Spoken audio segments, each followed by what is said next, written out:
I don't feel like Savage and Tayson is going to last. I'm feeling very positive about Mongraal now that he's playing with Mixon. Panzer and Yapko managed to win game 1. Definitely looking like the standout team right now. It has been a week since Fortnite Chapter 7 released, and already we've had 3 tournaments. In this video, I want to talk about the players that have hit the ground running in the new chapter, and which players have perhaps had a little bit of a slow start. I'll be talking about players like Mongraal, like Savage, like Veno, like Shark. Let's get straight into it. So since my last video, we've had 3 tournaments in EU, the Performance Evaluation Cup on Thursday, the Reload Cup on Friday, and the Duo Victory Cup on Saturday. I'll talk about all the winners from those tournaments later on in the video, but for now I want to focus specifically on a few pros. Let's start off with Mongraal. Now, it's been a bit of an interesting week for Mongraal. He initially was playing with Ziandi as Mixon was away having surgery, so for the Eval Cup he played with Ziandi, and this meant that he played the IGL role. Now obviously when Mongraal plays with Mixon, he is more of a fragger, and this does seem to be the role that he prefers playing. He has mentioned in the past that he would like to learn how to lead, he would like to be more of an IGL, and playing with Ziandi gave him an opportunity to do this, and I have to say they did look pretty good. Now don't get me wrong, I do feel like Mixon is one of the best realistic options for Mongraal. I don't think there's any way they should be splitting. However, it was interesting to see Mongraal playing as an IGL, and I kind of hope we get to see more of that in the future. Mongraal and Ziandi did fail to make the Eval Cup finals, but they weren't too far off, finishing 78th in Opens. We then saw the return of a legendary duo. Mongraal and Savage played together in the Reload Cup. Unfortunately, they weren't able to qualify to the second round, so they didn't get any earnings. Mongraal and Mixon obviously were back together for the Duo Victory Cup, and yes, they did qualify for the finals, but they didn't win a game, so no earnings for them. There was also a clip going around this week of Mongraal having an argument with his coach Bloodex. Bloodex always accusing Mongraal of not working to his full potential. Mongraal saying that he does do enough work, that he feels like he barely has any spare time because of how much work he does. Now with these kind of arguments, I do feel like it is half played out for content, half maybe some real feelings that they actually wanted to get off their chest. What I would say is that I'm feeling very positive about Mongraal now that he's playing with Mixon. This is the most excited I've felt about him since he was playing with Savage and Panzer. I genuinely think he could have a good 2026.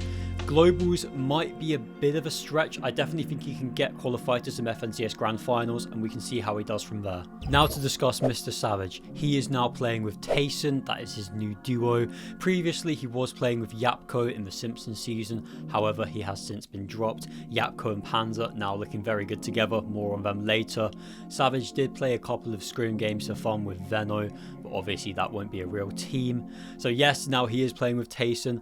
Unfortunately they haven't really placed that well, failing to make any of the finals they've played together, and obviously we know Savage didn't make the Reload finals with Mongraal, so it has been a little bit of a slow start for Savage. But listen, it's only the first week of the chapter, nothing to be writing home about yet. I'm sure he can pick up speed as the chapter goes on. But with that being said, as I did mention in my last video, I don't feel like Savage and Tayson is going to last. We are talking about 2 players that prefer to lead, and a lot of the time when you put 2 players that like to lead together, it doesn't quite work out because each one has their own style and they're not always willing to adapt to the other's play style. We kind of saw that with Veno and Queasy after Globals. Sometimes it can work out, sometimes having 2 leaders, especially in a game mode like duos, having 2 players that really understand the game mechanics, understand what they're doing, sometimes that can really work out. I don't think this is going to be one of those cases though. Another big name that's been struggling lately is Pink. Now he was playing with Uppal. They have now since split after failing to make finals in both the Reload Cup and the Duo Victory Cup. In the Eval Cup we actually saw Pink play with Quaker instead of Uppal as he got the tournament start time wrong. But anyway, that is no longer a duo, and I have to say, as much as I do like Pink and I do think he's a top player, his duo options aren't looking too great at the moment. He had a very flat end 2025, putting in a lot of work with Kiro and Nebs, but their grand placement in Major 3 just wasn't what we all hoped for. I actually did think they'd make globals and they just underperformed.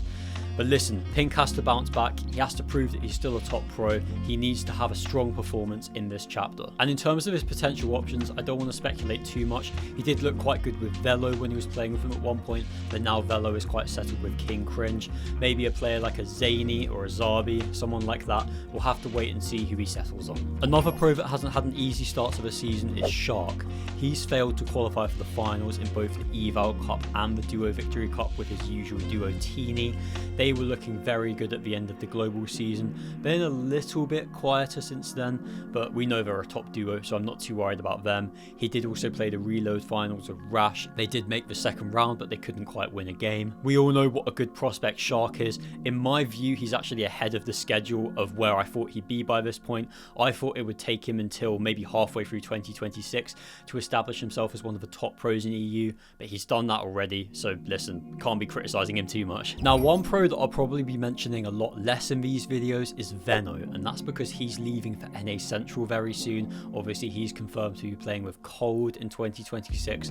That has potential to be a very good duo. He's yet to travel to the US as he needs to sort his visa out, so he's been playing with different players for fun. Obviously, I mentioned before he played a couple of scrims with Savage. He's played a few tournaments with Vanya as well, and he did play his first cup with Cold on NA Central, but they failed to make the Eval Cup finals. Veno didn't queue up for the Reload Cup or the Duo Victory Cup on any region, so we haven't been able to see too much of him playing with Cold, but what I would say is they are a very exciting duo, definitely a candidate to win an FNCS in this chapter. You'd expect them to be getting top 5s.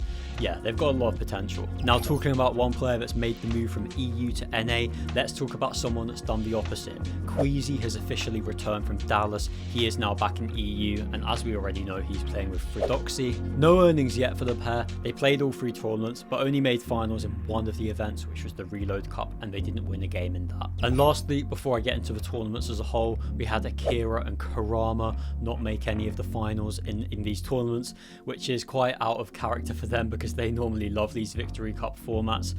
Karama seemed a little bit preoccupied with a race to Unreal that he was doing with some French players and content creators, so that probably explains why they weren't able to earn in any of these tournaments. This goes for all the players I've just mentioned. We're not reading too much into these results. We've only had 3 tournaments, only one of them was the set lobby finals, so if a player hasn't earned yet, it really doesn't matter. I just thought it was interesting to do a check-up on some of the big pros in the region to see how they were doing. Right, now let's get into the 3 tournaments and discuss which players did earn in them. So for the Eval Cup, we had 4 separate teams win games. Panzer and Yapko managed to win game 1, as well as getting 2 second places in the tournament. Definitely looking like the standout team right now. Yapko dropping Savage for Panzer definitely seems to have paid off so far. Obviously, Panzer and Yapko have a lot of chemistry from playing trios together. They came 3rd at Globals alongside Seti, so this is a duo that really should work, and as you can see from this Eval Cup performance, it is working. As I mentioned in my last video, Panzer leads in this duo, however, they are quite fluid. Yapko can take over at any time, and he does make a lot of calls. So yeah, these guys are definitely a team to watch out for. The other games were won by Giras and Franek, Sky and Scroll, and Yanis and Cheatin. Over on NA Central, we didn't have any EU players earn. The closest we came was with Nathan and Axforce. He managed a 6-kill 9th. Now let's move over to Friday's Reload Cup. We had 3 teams manage 2 wins in the finals. Obviously, this was a Victory Cup format if you weren't aware. One of these teams I'm not too familiar with. They seem to be Middle East players. Can't verify or not whether they're cheaters or whether they're legitimate players. If they are legit, then fair play to them. But I won't talk about them too much in this video because I don't know anything about them. The 2 EU teams that did win 2 games were Sayaz and Scary Sean, the Spanish team, and King Cringe and Velo. I'll talk about these guys a little bit more later in the video because, surprise, surprise, they crop up again. A couple of other things that I noticed, we had Ping and Kiro win a game. Now, if you were following competitive Fortnite in Chapter 6 Season 4 after Globals, you'll know that Ping and Kiro had a really great run in the Cash Cups. They were playing very well. They kind of have gone a bit quiet since then. They didn't do too much during the Simpsons season, not earning from any tournaments. So this is indeed their first earnings since Chapter 6 Season 4.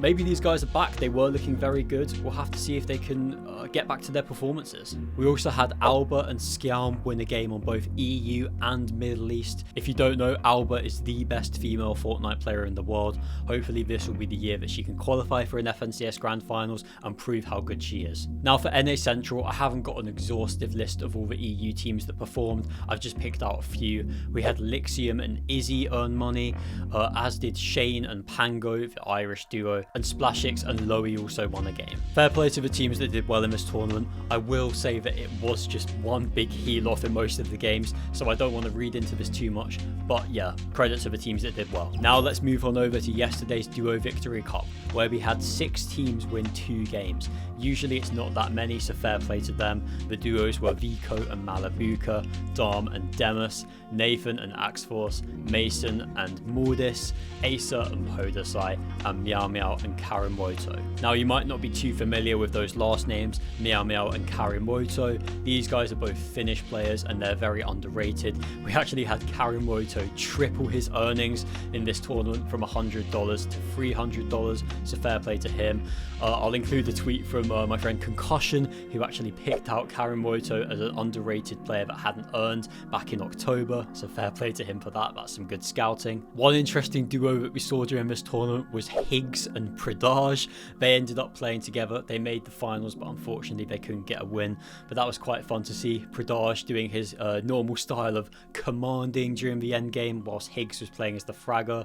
Higgs actually ended up playing with Bloodex for NA Central, so there was a bit of a role reversal there with Higgs leading. These duos came about because Clix was at the Streamer Awards. It was some good content. Now over on the other regions, we had EU players doing well. I mentioned that I would come back to Syaz and Scary Sean and Cringe and Velo later in the video, and that's going to happen now because they also won games on Middle East. These guys are so consistent on high ping. I know I say this in most of my videos now, but these guys plus players like Scroll, Zany, Akira and Karama, Lixium, there's so many players that are great on high ping. And in my book, being that consistent on the high ping, working hard, playing extra tournaments when you don't have to, these are the players that we should be looking out for, and these are the players that are going to be good in the future. Now, as per usual, we had a lot of EU pros win games on NA Central. I'll run through the list now. We had Chino and Pablo Wingu win a game, Scroll and Veno also managing it, Gordetti and Nako, the Spanish duo, Seek and Zako, Rash and Eddie, Yerdi and Indo, Trippin and Thomas HD, Wavy and Josh75, Dexy and Lights, who is an American content creator, and Malivsky and Ali. So those were the players that have performed so far this chapter, but were the tournaments fun to watch? Now overall, I actually think this meta is really balanced. Before this chapter came out, all I wanted was a meta that wasn't boring, but also wasn't ridiculously broken, just ridiculously imbalanced. And I think Epic have really delivered. The Iron Pump shotgun feels great, the ARs are nice and balanced, the fact that you can also use the pistols and the SMG, so there's a nice range of items that you can carry, I really like that too. The wingsuit item, I've really come around to this. I think it is very balanced. I like the skill gap that you can't just use it whenever you want because you will just get beamed and killed. The fact that you have to build 2 boxes above your head in order to use it. It's a nice skill gap, it's a good item, and I'm happy it's in the game. But as I've mentioned a couple of times now, the one issue I have with this season is the new knock mechanics. I don't like the self-revive item. Heal-offs are already somewhat complicated and somewhat inaccessible for a new viewer. Adding the self-revive item to that really doesn't help. They are now so convoluted, and having just watched the Eval Cup, the Reload Cup, and the Duo Victory Cup, which are all Victory Cup formats, there's been a lot of heal-offs, a lot of self-revives, and I'm tired of watching them. I really want them to get removed. The knock physics mechanics now, the rolling, that needs to go too. Spoiling clutches, giving benefits to the players that have been eliminated instead of the ones that have successfully killed players.